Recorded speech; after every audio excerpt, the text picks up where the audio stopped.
So my name is Leanne Luck. I am the Director of Social Impact at 3D Systems, and you are on 3D Systems Education, so welcome. 3D Systems is one of the largest 3D printing companies. We're a full-service content and print solutions company. So we manufacture 3D printers, we have scanners, we have software, the whole gamut. And for education, 3D Systems is really committed to advancing a new digital literacy in K-12 education. We really believe in inspiring students with 21st century tools and technologies, including things like 3D printing, 3D scanning, and 3D software. And we really offer an entire ecosystem that includes not only the technology, but also integrated curriculum and partnerships with nonprofit organizations and education organizations to really bring the technology to life to give students the skills that they need. So what we have here today is the EcoCycle printer, and our EcoCycle printer is one of the most sustainable printers on the market. It was developed in collaboration with will.i.am, who is our Chief Creative Officer. What's different about the EcoCycle printer is that it uses post-consumer waste as filament. So you actually can take plastic bottles, and those plastic bottles then get turned into filament. So it's a recycled, it's made out of what's called rPET, which is a recycled filament. So what's great about this is that it not only teaches kids to be not just consumers of things, but makers of things, and not just makers of things, but change makers, and really thinking about the whole kind of closed loop and how we can turn trash into treasures.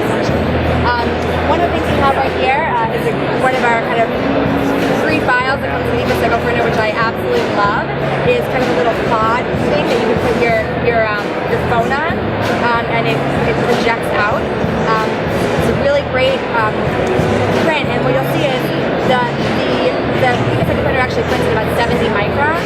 It's a really great print, really strong plastic, really durable. In terms of education, we've got a really great partnership with an organization called First Robotics. And First Robotics helps to inspire the next generation with engineering, to get engaged in engineering in the engineering field. So there's teams around the country that build robots. And so 3D Systems actually partnered with First, and now there's over 1,600 teams around the country. We work with them to create a library so that when they create their parts, they can upload it and then share those parts with teams across the country. So what I think you're going to see over the next couple of years is these robots really transformed by 3D printing, being more personalized, more customized, and really come to life in new and different ways as kids learn about this technology and they innovate with this technology.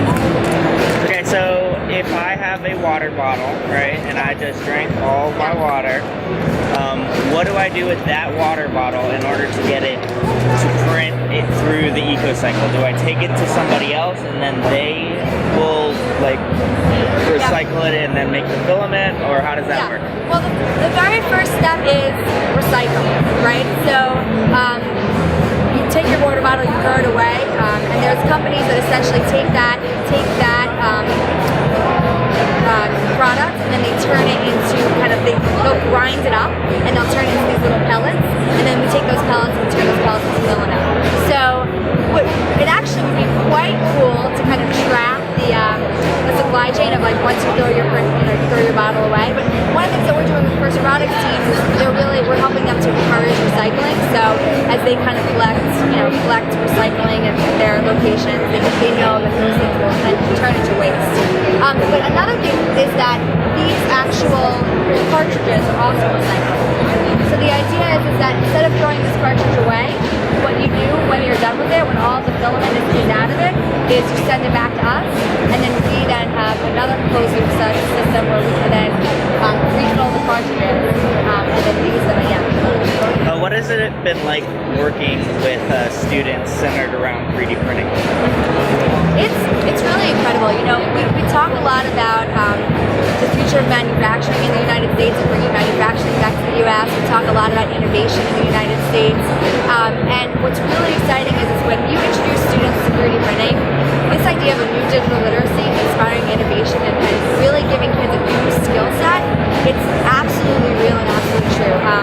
What 3D printing allows is for you to take a concept in your imagination and use new tools and technology to make your imagination real, to actually turn an idea into a physical object. And what's really cool about 3D systems is that, not 3D systems, but rather 3D printing, is that it really sits at the intersection between all the disciplines, science and technology,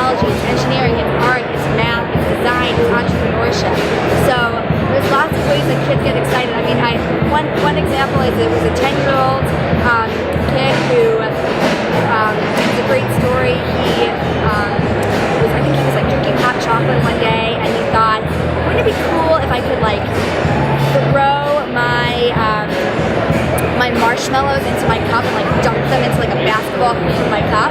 And he kind of came up with that idea, and his parents were like, you know what, we can make that can happen with 3D printing and 3D software. That can happen. So he designed his own cup. With a basketball hoop, so you could dunk, and then they ended up 3D printing it in ceramic. And now this kid, he now has a small business, essentially kind of selling these cups to other kids. So it's like kids as young as 10 are now able to kind of take their kid ideas and turn them into actual real products. So it's really exciting to see what kids are doing. And you kind of led into what my next question was going to be, like examples of what kids are making when they get introduced to something, right? So what do you see a lot? What do kids really want to make? Oh, I think it goes across the gamut. So from jewelry to architecture to anything that you're really interested in. One story that I love, which is there's a project that we helped to support called the City X Project. And the City X Project introduces kids as young as 8 to 3D printing and design thinking.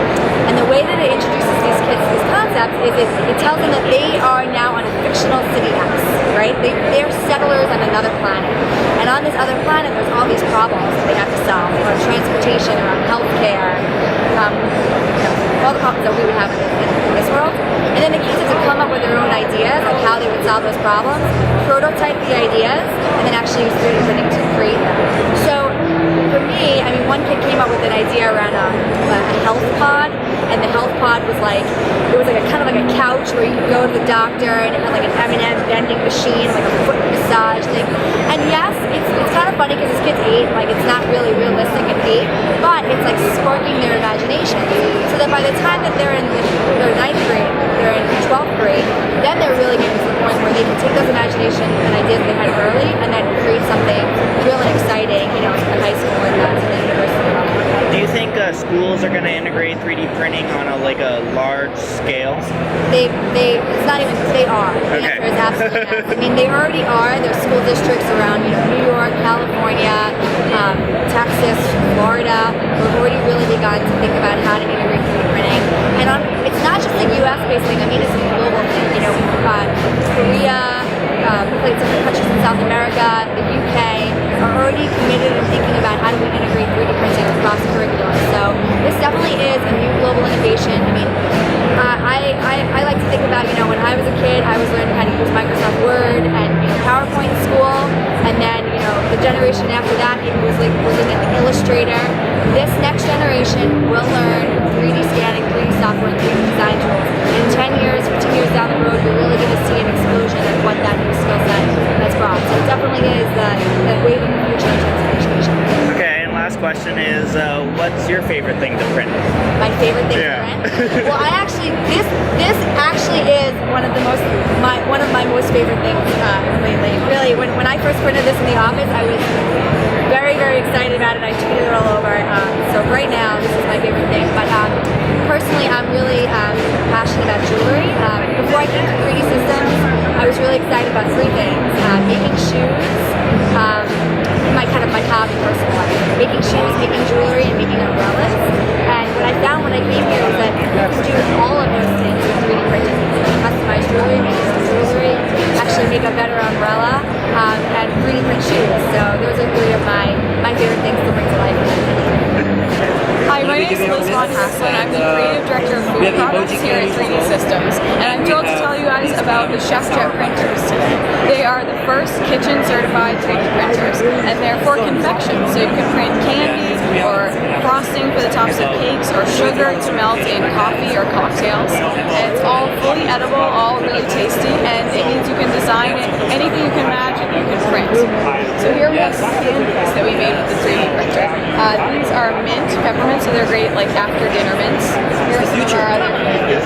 And you can also see some examples of really sculptural, intricate cake toppers that would be impossible to make by hand. And the ChefJet Pro is full color, so it uses food dyes to create any pattern, any photograph, any text on the surface photos of your confections. So it really opens up the possibilities immensely for confections. Actually, John, Director of User Experience here at 3D Systems, and I'm showing off our new Touch 3D Stylus. It's a desktop haptic device that unlocks tactile sensation. So it's virtual reality for touch, where this is virtual reality for the site. This is virtual reality for touch. And we have this SDK going, a software development kit, and we want to get a bunch of applications made. And it goes from everything from gaming, simulation, medical, and education. Education's a great one. So if you look up on the wall, we have a 3D printed drone, or maybe I could show it to you after. We have this 3D printed drone. You can imagine using an immersive environment like this to create one. So let me show you the demo app we have, and then talk a little bit more about future applications.